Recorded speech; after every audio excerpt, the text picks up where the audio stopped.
Good morning, everybody. I'm Frank Bonsal, as was imparted. I'm Director of Venture Creation at Towson University, which is a newer endeavor. Towson University's been around for 151 years. We celebrated 150 last year, and I've been there 4 years, and we've sort of been growing into what does entrepreneurship look like for the institution. How do we add value as an anchor institution to the ecosystem that is Greater Baltimore and Maryland and the region, and then how do I enable some of that? And we do things on the student side, which I sort of stovepipe in and out of. We have a great team sort of working out of the College of Business and Economics. I mostly focus on venture creation, which is really companies that have the potential to get up and scale. And I think that's what we're talking about here today. Of course, I'm dealing with businesses that are sometimes pre-revenue, sometimes pre-prototype, not too many of them. So I thought what we do, gang, thanks for putting up with, this is a little bit of a just-in-time panel approach, so we're all pretty good at this, and it's a friendly crowd. Each of us would spend a few minutes just kind of telling our story, sort of our why and our how, and then we would sort of have a volley, maybe with each other and maybe with you, because maybe you've got some great questions for us, and that's actually a lot more interesting than us up here squawking. So if you guys don't mind, I'll just blaze through this, and then ROSEMARIE, you can go, and then you can pass it to Jeff. And so my why is really all been about education innovation since, not inception, because I didn't like school that much when I was real young, but I found out that I had an affinity for dealing with kids, mostly adolescents. And so I made my way through undergrad. It was an undulating experience, and grad school, and I found a way into classrooms and experienced education in private, in public, in parochial, in spiritual sort of platforms, and realized that pretty much across the board, it was Neanderthal. And this took me up to sort of the dot-com bubble. And I did a self-disruption in the dot-com bubble and decided to get on the industry side of education because I felt like that was the only place where you could innovate from. That from within, it really was too hard. The system is not really made to self-innovate and induce design thinking, at least systemically.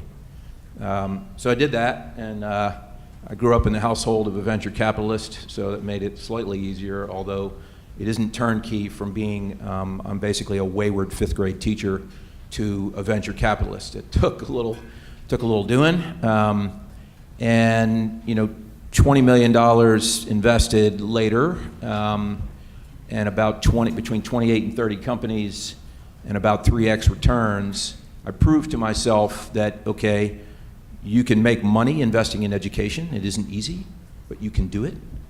You got to believe in the industry, and you got to believe in the networks around that, and you got to believe in the mission. Then I decided to go lower in the food chain.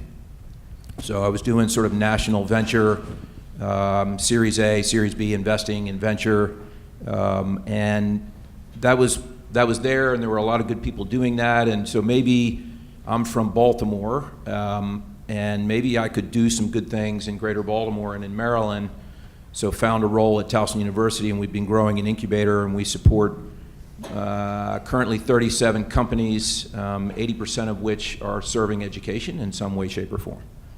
And they range from, again, design stage to probably $500,000 in recurring revenue.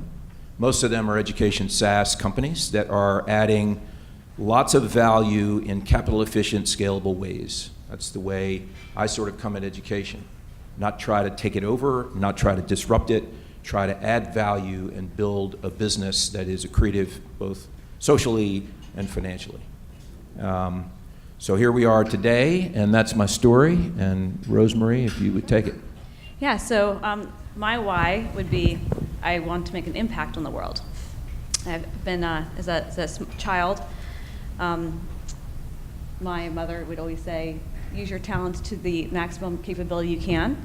We grew up very, very, very poor, but the rule was you go to an Ivy League school, get a full scholarship, and make an impact with all of your talents. And of course, we all obeyed my mother. Otherwise, we'd be in trouble. So, and we still, there were 6 of us, that we still think to, we all point to one sister who went to Princeton.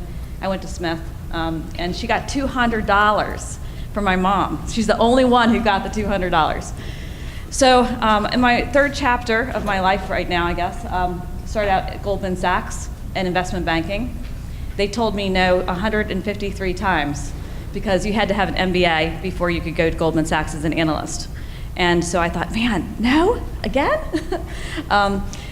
And I wrote a proposal to them and said, well, I'll save you $40 million if you pay me $400,000. And they left the 0 off, but they gave me a nice bonus, sign-on bonus. So I paid off the $10,000 that I owed to Smith. Then I went into strategy consulting, and my specialty is really growth strategy, growth breakthroughs, identifying things that don't exist and sizing them, and created about $300 billion in top-line revenue for 50 of the top 100 companies in the world. So I ran growth strategies for 50 of the Fortune 100s. I ran IBM's innovation strategy practice globally. That was the last big thing I did in corporate America. So I created, launched, and grew strategy consulting services in different firms. And then now I run my company. It's called the Center for Advancing Innovation. And one of the things that I realized during the course of this journey is that we have about 250,000 inventions sitting on the shelf that have about 13 years of patent life or more. And you know, these are our sunk costs. This is our nation's brain trust, about $1 trillion worth of IP. So we tried to figure out what is the value at stake of this intellectual property. And we found that if we could get 1% more of these inventions out a year at a 50% failure rate, we could make a $1.5 trillion GDP impact on the US economy. Well, that was the biggest number I've ever seen, and I did the growth strategy for ExxonMobil, and ExxonMobil was $600 billion at the time. I was like, we didn't even get it to $1 trillion. So, you know, this $1.5 trillion impact could be the most important thing that I ever do. So we're working towards it. We're not going as fast, and not, as was mentioned earlier, not going as fast as I would like, ever. But we launched 80 companies over the last 3 years. And we have, we're in the process of launching 145 this year. One of the challenges we're running is called the Freedom from Cancer Startup Challenge. We're launching 100 companies in cancer. That'll be 4x the number of companies ever launched in cancer. And so the goal is to launch 250 companies next year and bolt a fund onto what we're doing. So we have a fund right now that we've partnered with other organizations to fund all our companies. And I do some investing myself, but so that's the goal in terms of impact is the $1.5 trillion GDP number. Boosting entrepreneurial platforms around the world. We have the world's largest accelerator program. We're expecting 10,000 people to enter this year. And 46% of the people who come into our challenge are from underserved and underprivileged areas in the US. So we're able to get to people who want to create a company on the basis of de-risked, capital-efficient intellectual property that has that's commercially viable, and so give a chance to people that wouldn't have that opportunity. I know I shouldn't have sat next to you. You have all the medals. I give them away. I was going to just get up and leave. Well, that's pretty impressive. That's a good story. My story's probably not nearly as deep and impressive as that, but I didn't work for Goldman Sachs, so I'm not part of the evil empire. The evil on the side, the good on the side. Yeah, right. So I'm an architect by training. A lot of you in here may have heard this story before. I started an architectural firm. I moved to Washington, D.C. from New York to go to college. I started an architectural firm right when I graduated from Catholic University in 1986. And I was on a path just to be an architect and, you know, just sort of go down that path, design buildings, that's what I wanted to do. But somewhere along the way, I got a little waylaid. we were doing a lot of hospitality work. I tended bar to get through college. I didn't work at Goldman Sachs for even $40,000. I tended bar to get through college and knew a lot of people in the hospitality industry, so started designing bars and restaurants and that sort of stuff. You do a good job at that. Businessmen come in for opening night and they say, oh, well, this place is great. Who did that? So that led us to doing a lot of corporate interiors.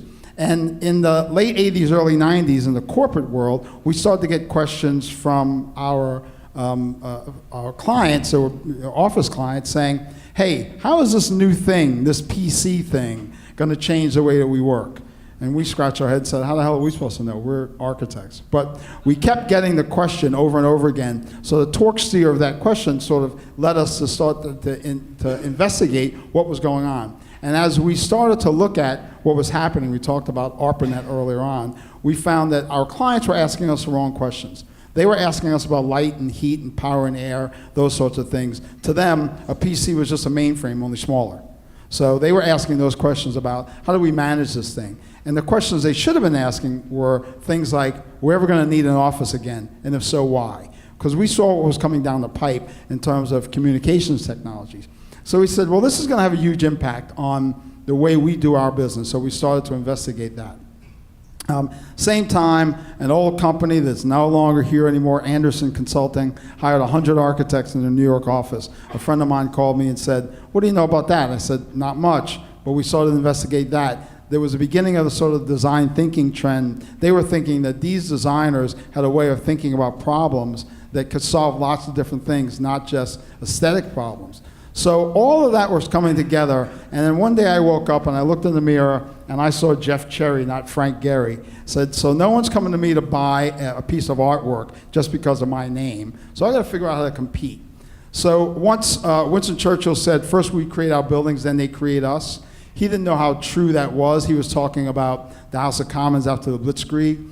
But we know from, as designers, as architects, that the physical environment impacts the brain, and the brain moderates behavior. So if you're in a corporate environment, we can moderate the physical environment to enable or inspire the behaviors that are required within your organization.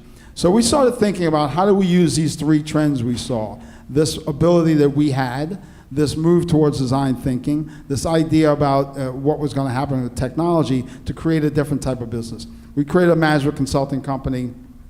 I ran this business for about 20 years. Tien knows the story. We were Inc. 500, all that sort of stuff. But along the way, we started seeing something. The thing we started seeing was our corporate clients, the ones that were the most successful, were asking us a bunch of different questions. Some companies were coming to us saying, hey, how do we raise costs and lower costs and raise revenue? Got it. We can help you do that. Other companies were coming to us saying, how do we get our employees to really give a damn about this place? How do we get suppliers to feel like partners and not like servants? Communities to welcome us in, not put up barriers to entry. And customers to understand we want to be in something other than a transaction, we want to be in a relationship. The companies that were asking those questions were doing great things in the world because they wanted to get those four stakeholders to be engaged in their success. They had to care what they cared about. So they were doing great things in the world, and lo and behold, they were making more money. So that trend sort of hit us between the eyes. I ended up working on a couple of books, one called Firms of Endearment, and another called Conscious Capitalism, about that trend, that businesses, there was an emerging trend of businesses understanding that the purpose of business, I tell people this all the time, we started a venture capital firm based on the foundational premise that the purpose of business is not to make money for shareholders. I'll say it again for the Goldman Sachs folks. That the purpose of business is actually to create value for society. If you do a great job at that, you'll make money for shareholders. So did that for 20 years. That sort of really informs my why, Frank. My why is that we're looking to create, plant the seeds of prosperity, and everywhere we can, and particularly places where they haven't been planting before. So we just opened the first accelerator ever, as far as I know, in West Baltimore. We just launched our third cohort of the Conscious Venture Lab. Shift Ventures is our venture capital fund. I sold that consulting company in 2006, started a hedge fund based on these ideas, went to Wall Street, knew nothing about Wall Street. We raised $600 million based on this concept. And then I became enamored with this notion that these types of businesses have the power to transform cities, have the power to transform underserved communities. Because if you build those businesses in communities like West Baltimore, they stay, they care about who they hire, they pay them more, all those sorts of things. So all of that long story sort of influences my why, and that's what I'm doing today. Super, thanks. Thanks, Jeff. Mike? All right, it's definitely hard to follow all these people here, and especially when you've been compared to Kim Jong-un at the beginning of the morning. That doesn't happen every day, but I'll try to live up to it. First of all, it's great to be here, and thanks, Tien, for inviting me. Great to be up here with this panel. So I've been an entrepreneur and a venture capitalist through most of my career. Have continuously been asked, which one are you for real? When are you going to make a decision? When are you going to grow up and decide what you want to do? And I think I finally come to the conclusion that I'm both. I do both. I'm doing both right now, and I will probably continue to do that. Up until probably 10 years ago, I wouldn't have told you I was either. I bounced around in my career a bit. I started off when I was younger thinking I was going to do something creative. I wanted to be a musician. I wanted to be a writer. I wanted to be an architect. I wanted to build buildings. And turned out I wasn't good at any of those things. I have a number of failed bands I was in and some half-written manuscripts that really are terrible if you go back and read them. And along the way, though, sort of accidentally stumbled into starting a few businesses, including first real company I started in college with a friend of mine that was a deep learning company, a neural network company, which we started in the mid-'90s. That term went way out of vogue until the past couple of years. But through that, I started to realize that I really enjoyed building big data companies that use data, use technology to try to solve really hard, meaty problems, whether they were in fintech, financial services, regulatory technology services, media, e-commerce, or marketing. And slowly but surely along the way, I started to either build up, start, invest in, or go work for a variety of companies that all kind of intertwined with that theme. So companies like Millennial Media here in Baltimore, which is a company I helped the founders start as a venture capitalist. I was on the board for the first couple of years, joined the company, really helped lead the transition to becoming a true data company. We took that company public. It was an incredible ride, both up and down as a public company, and it was an interesting ride. And before eventually selling it, now I've started a company called ICX Media with a bunch of people from Millennial. That's really trying to change the way filmmaking works and really trying to help independent filmmakers, independent video creators connect with brands and media companies using machine learning, big data analytics. We kind of use the tagline there that we're trying to drive data-inspired storytelling. And so it's really kind of the culmination of everything I've tried to do in my career, from the creative side to data to technology. But the theme that runs through all that is really mixing the creative, data, technology, and then a passion for trying to start something, to see a problem out there and try to attack the problem and create something from the ground up. Doug talked earlier, that entrepreneurs, when they're kids, some people come out of the womb and drive down the street, or when they're, ride down the street and you're pointing at a strip mall and saying, you need to put a coffee shop there. And when I look back on my career, I realize that's what I was doing my entire life. That's my real why. I can't see a problem without trying to draw everything that I've learned, whether it's my economics background. I was actually a lawyer for a while, my legal background, my business background, or my creative aspirations to try to tackle big meaty problems, and that's led me into areas like fintech and media and marketing that I had no real experience in, but I could learn fairly quickly enough about those industries to be dangerous, but while really understanding the nuances of how to take something, take a blank sheet of paper and build up a business and build it from there. My real passion beyond building businesses and my family and other important passion, my other real passion is trying to work really hard and work with some great people like Frank and others in the area to build a real tech community, a real serious tech community in the greater Baltimore, D.C. area. So I grew up in D.C. My mom's from Baltimore. I love it here. That wasn't the case when I was growing up. I thought this was one of the most boring places in the world. When I got out of college and in grad school, I moved to San Francisco and New York and Boston and everywhere that was more interesting than this. And then came back here just for what was supposed to be a short stint in 2000, and said I was here for a couple of years, and here I am 17 years later, and realized this is an incredible community around here. We've got amazing, smart people, a lot of people in this room today. We have amazing resources with the federal government, universities, and great technology companies, and great investors. We're 2.5 hours from New York. I do day trips up there all the time, the biggest, most important city in the U.S., one of the biggest, most important cities in the world. And yet we battle each other so much by jurisdiction and what state you're in, what county you're in, what city you're in, that we probably don't get as much credit as we should as an entrepreneurial community here. So my two big whys are building up really interesting technology businesses, data businesses, trying to fill white space and solve big meaty problems, and also trying to build a real venture and startup, or help build a real venture and startup community here in the greater Baltimore, Washington area, so that when my kids, I hope one day, decide to be entrepreneurs, they can comfortably stay here and not jet off to San Francisco or New York or somewhere else. Okay, Mike, super, thank you. So there's some themes in there: growth, passion, creativity, capital efficiency, utilization of assets, impact locally, and maybe if you get that right, maybe there's a global impact that follows. So I think that's all. There's pretty high integrity across this panel here on that front.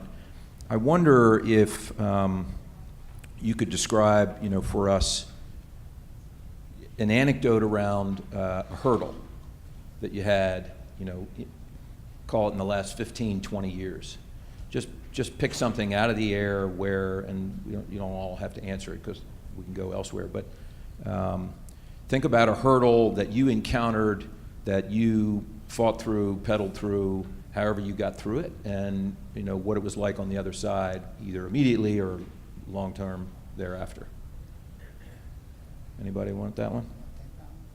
You can go first. Okay. Jeff? It's hard to pick one. Yeah. Right? Good. Lots There's of been so many. But I really do think right now I have the best job in the world. I get to help mission-driven entrepreneurs get better at everything they do. But there were some dark times on the way here, right?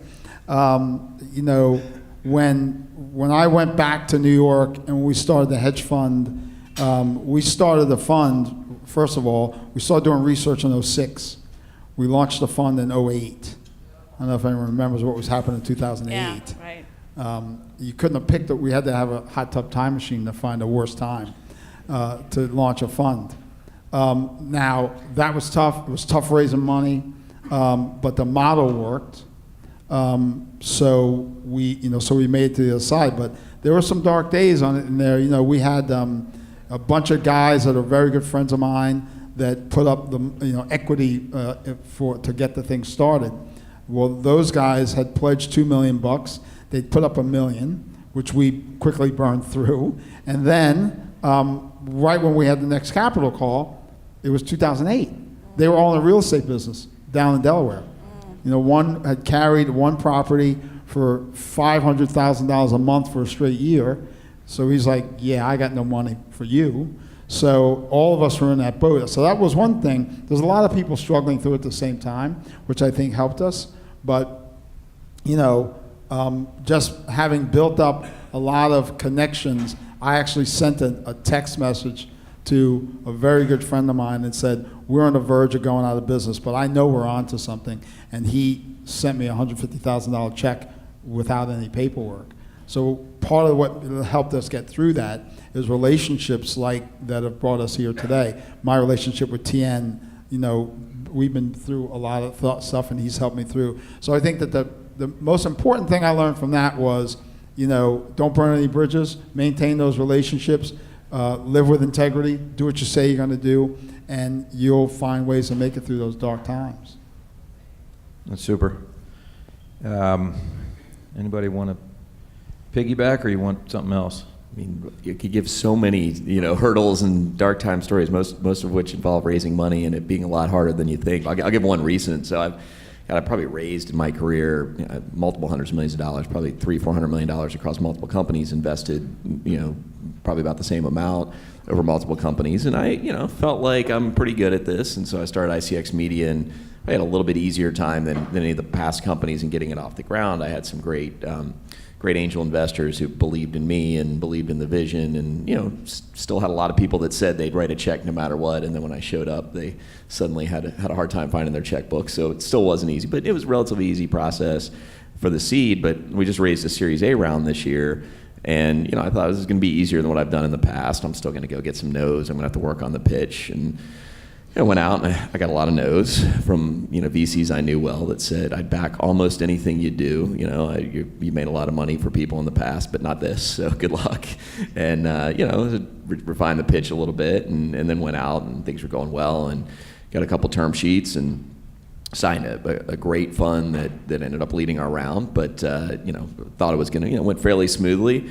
And then we had a few stumbles along the way, and long story short, we ended up getting into the middle of the summer, about 2 or 3 months after we were supposed to close the round, being assured by all sides that it's going to get done. And the bottom line is we got within 48 hours of running out of money and not being able to make payroll. I had great seed investors that said, don't worry about it, we've got you here. There was still no money in the bank. I had a great lead investor that said, don't worry, we're going to get this done. Their check still wasn't in the bank. I had a wife and kids that were sitting at home, and instead of our trip in Hawaii we were supposed to take, because we had to cancel that, because that's what you have to do when you're an entrepreneur. And you have a wife saying, you haven't paid yourself in 2.5 years here. Is this really worth doing? And staring at the abyss and saying, maybe this is the time you fall off the tightrope. And we got it done. And we got it done because great relationships, people that backed us no matter what. We got it done because I had an amazing team that we were just very open with and said all along the way, this is what's going on. I think we're going to get it done. Don't give up on us. But you might not have a job in a week, or we might have to do furloughs in a week. And I had people coming and saying they'd work without salary, and how great it was that we were open and honest. And and I guess the lesson from all that for me is, don't get cocky. As many times as I've done it, it's not easy when you're trying to get people to invest in a company. It's really hard. Most companies fail. Most companies fail because they can't raise money when they need it. And and then, boy, build great relationships. To what Jeff was saying, make sure you've made your investors money before. You've left money on the table. You haven't squeezed every dollar out of every deal. You're good to your employees. You're open with your employees. You can stand up in front of people and be honest and say, I'm supposedly really good at doing this, and this hadn't gone as well as I thought it would go. I thought this was going to be closed 2 or 3 months ago. I was wrong. So here's how I think it's going to shake out. But let's see. I'm staying up at night worrying about this too.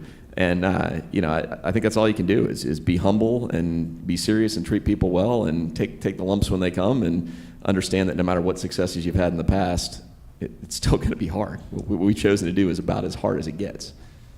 Yeah, and I guess I think there's a theme here. So when I left corporate America, I was looking in the mirror when I was at IBM. I was in the last 5 years I was there. I was in 3 countries a week on average, because my clients were all over the place. So I traveled for 18 years straight. I didn't know my neighbors, because my relationships were with my teams all around the world, because basically I traveled 100% of the time.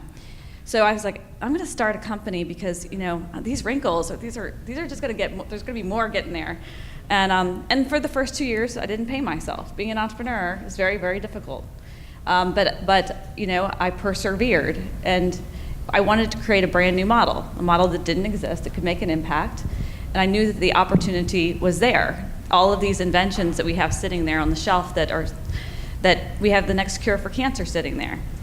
How do I mobilize this? So I tried multiple different angles, and what got us through was enormous amount of stakeholder engagement and brand new relationship creation. And people didn't know me from Adam. At IBM, I would go in. I could always. Is anybody from McKinsey here? The other evil empire? Yes. But I was very proud of the practice area that I launched and ran, because we made a lot of money for IBM in a short period of time. And they were like, don't go, we'll give you promotion, we'll give you more money. But I was like, no, it's now time to make a significant impact on the world. So it would have been much easier to go back to corporate America. But now we're doing well, but it took some fortitude. It's not easy to be an entrepreneur. No, it's not at all. And the ones that are honest will tell you how hard it is. They'll pick their spots, I suppose. Coming back to my role in my journey in education, innovation, and entrepreneurship, and has been more as a practice coach, what I call it. So Mike talked about the player-coach role, and I did that. I sort of grew up playing sports and then coaching and all that, and I realized that actually I'm a better coach, Sherpa, whatever you want to call it, and actually I'm even better at the practice part of that, where you get people prepared and you let them go. And you let them show their colors, and you try to sort of stay behind the curtain, and you don't get in their way. And that's been, what I've tried to do, whether I've been an investor, VC, family office, whatever, and what I try to do at Towson University with, emerging technologies is identify people who can make something happen and then get the hell out of their way. So maybe one more question, and then hopefully some of you out here might want to lob something at us, and I don't even know if we have a mic, so I'll probably give up my mic and we can share mics. What's your greatest surprise? As you've been a professional, as you've been doing what you've been doing, what's a greatest surprise? Superlatives are not great to begin with, but what's a greatest surprise that you could give us that, where you were like, wow? And it could be something that's great or something that sucks.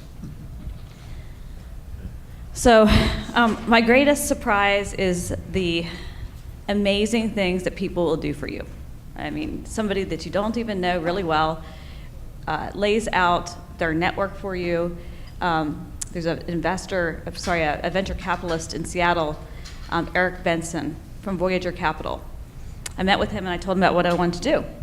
Because basically the next horizon of what we're doing with my company is bolting on a fund, because we have all these companies we're spinning out. We need to inject funding into them so that they can get enough escape velocity to get to a Series A. So, he started telling me the names. These are his LPs. Here are the names, here's their email address, here's the telephone number, here's how you address them. Just went down the list. And then on the opposite side, there's a lot of people who suck, who you know really well, or you don't.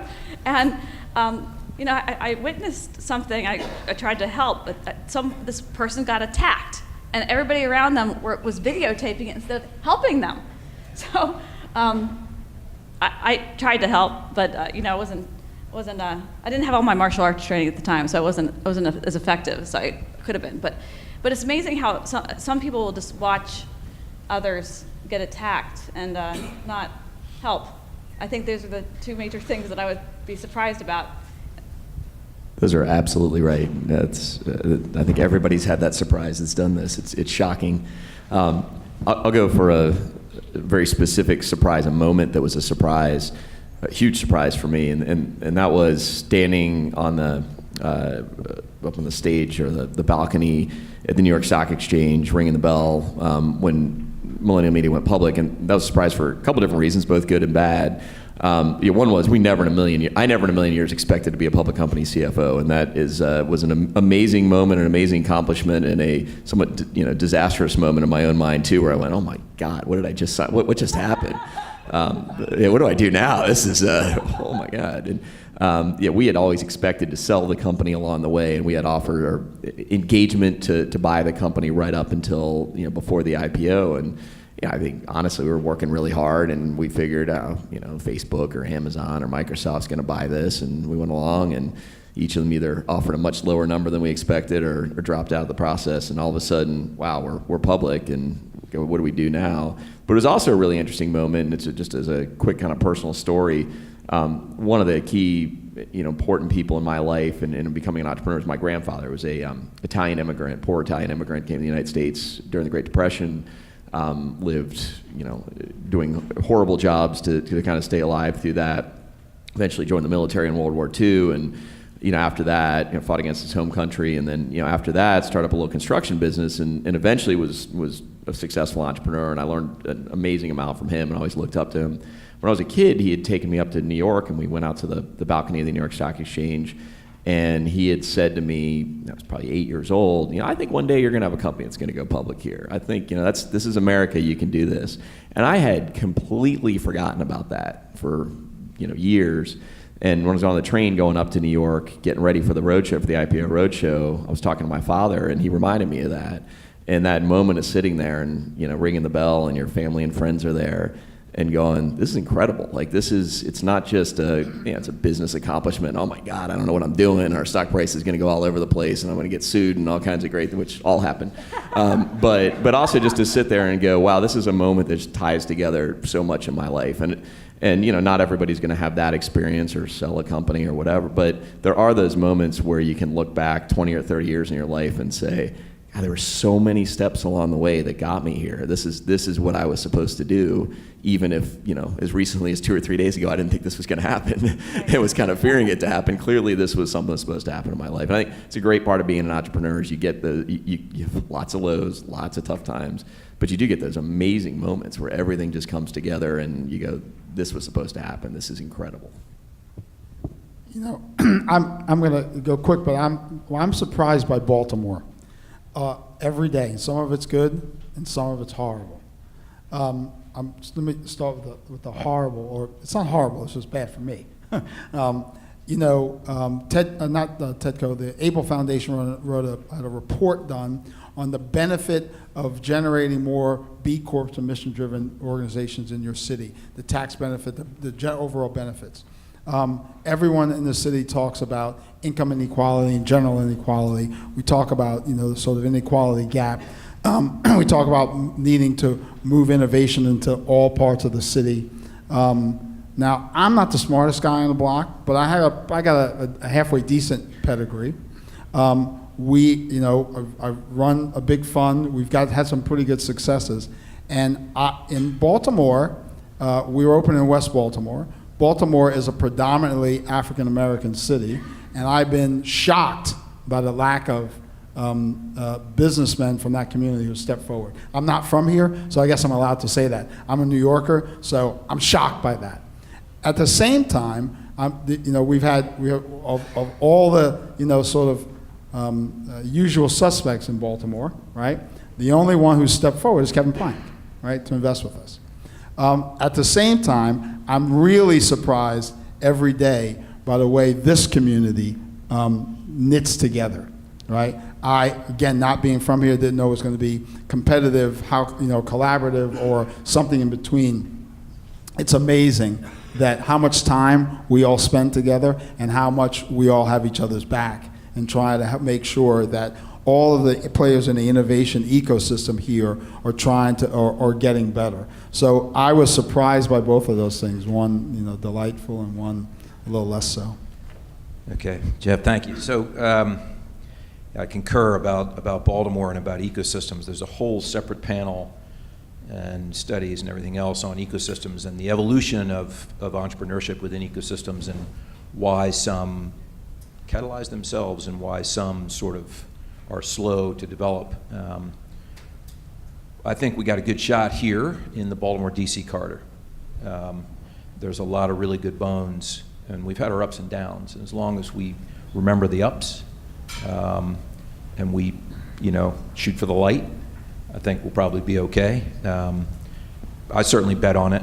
I've been at Towson University 4 years, really low in the food chain, coming off of a venture capital platform that was micro VC, but albeit, I was doing national stuff. And so I certainly believe in this. I think there's a lot of people that believe. Hopefully some of you all believe. And with that intonation, I wonder if anyone has a question for the panel.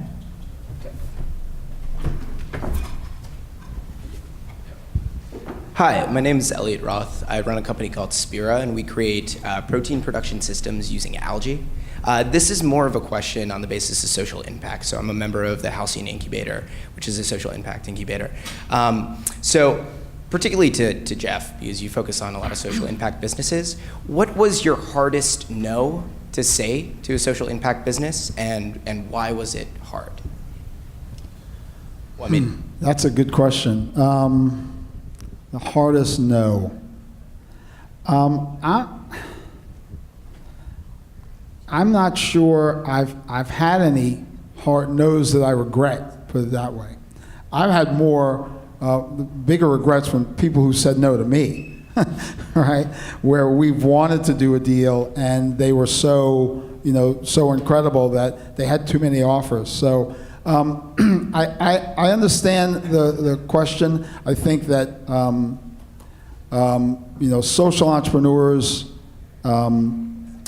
they really have to understand how to build a business around what they're doing. That the mission itself is not really always enough. So when I say no, it's usually because of that and not because of the service or the product. It's because I don't believe that the entrepreneur or the team is going to be able to execute because they don't understand that it's about something bigger. We've been trained in business schools all over the country that about the purpose of business, Milton Friedman, all that sort of stuff. So even those entrepreneurs who at their heart want to do something good for society don't know how to create a business around it with a culture that's going to match that. So more times than not, I say no. Those are probably the hardest no's. This is a really great idea. You're probably doing the Lord's work, but you're going to create a company that's going to be a miserable place to be, and I don't want to be involved in that. I don't care what good you do. And actually, I run the Founder Institute, which is an accelerator program in the DC, Virginia, Maryland area. I do that in my spare time because I don't have enough to do. And we get a lot of social impact companies that come through Founder Institute. And what we do is we push them, they start going through the program, and if they don't do their homework, company building exercises, it's about 20 hours a week of work for them to do it. We push them out. We kick them out of the accelerator program because we want to focus our time on the ones that will have the most impact. So it's about company building and also team building. So it kills me when I have to push them out. Like at the first time I was like, oh my gosh, I have to kick this awesome individual out, but they're not focused on their business. And we're giving them all the coaching and mentoring and so on and so forth. But sometimes, and then hopefully they'll come back the next time. So they can come back in, but building up the company and focusing on it, all of the training is all there. Lots of resources in this area. Okay, I think we've got time for one more question. Anyone?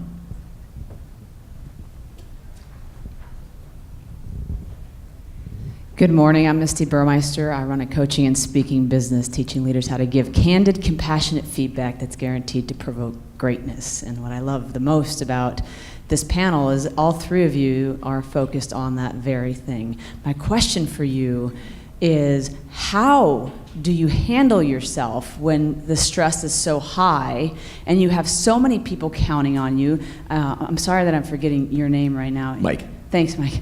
And you mentioned this moment of like staying awake at night and you can't sleep, and I loved how you talked about humility and the humility you had to have and tell them, look, I don't know if this is going to work. And then, the people in your team saying back to you, we'll do whatever it takes.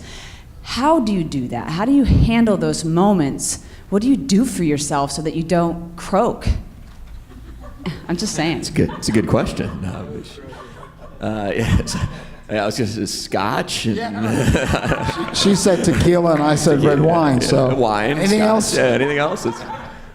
Supposedly that's good for you now, right? Right. So, a lot of things. I mean, I go out. I probably typically am in the best shape when I'm trying to raise money because I go out and run a lot and figure that's going to take my mind off of whatever's hard going on in building a business. I guess I'd say at this point, I probably internalized the stress more than I should have earlier in my career. And at some point you learn, you do the best you can, you leave it all on the field. I use way too many sports analogies, but you leave it all on the field. You play your best game, you think about the process, you do the best you can in the process. And win or lose is outside of your control sometimes. And it's easy to say. I get stressed out. I'm up all night. I'm staring at the ceiling. My wife's, saying, "Stop rustling around. Go sleep in the guest room. You're keeping me awake." And it's tough. And sometimes you could probably be a little overly grouchy to your friends and family and all that. And I mean, we're all humans. It's tough. But I think when you just look at it and say, look, you have to take care of yourself. You have to exercise, and you have to go get some time with your friends and get away from it. And ultimately, you're starting a business. It's supposed to fail, So, I mean, the odds are completely stacked against you when you start a business.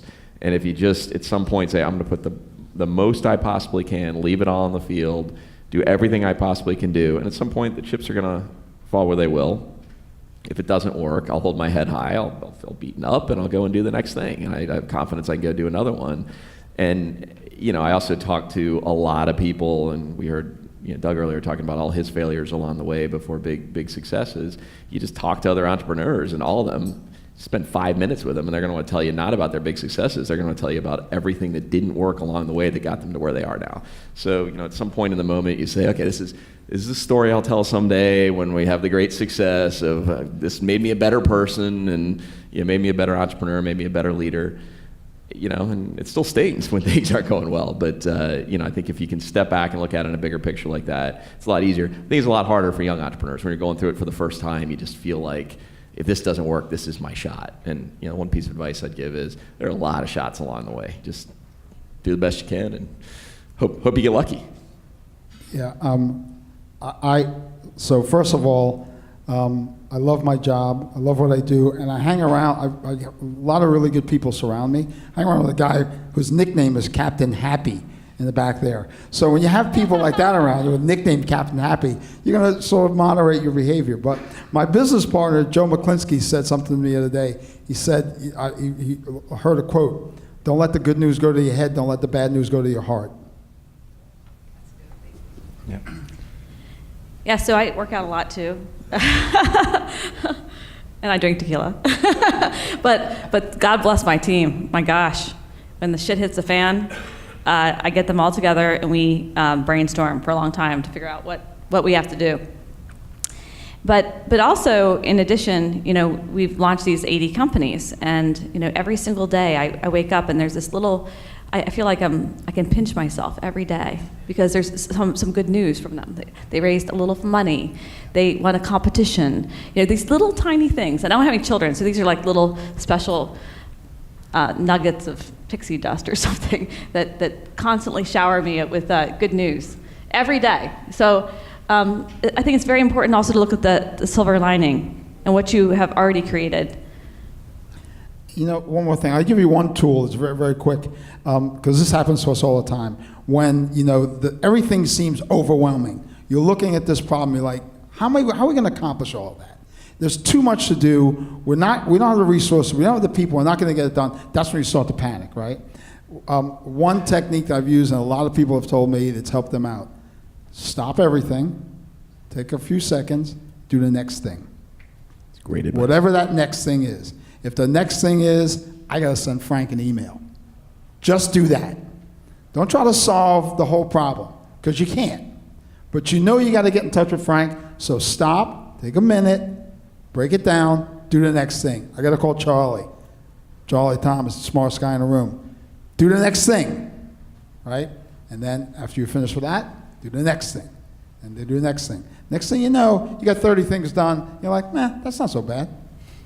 Yeah, I'm a maniacal prioritizer. Every single day I get up and have a whole list. I reprioritize everything, and because based on what's most important. Because every moment, like as an entrepreneur, everything changes.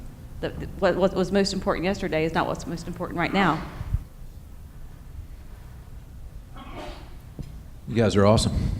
That's all I can say. Rosemarie, Jeff, Mike, thank you so much. Thank you so much, guys. Let's give it up, really.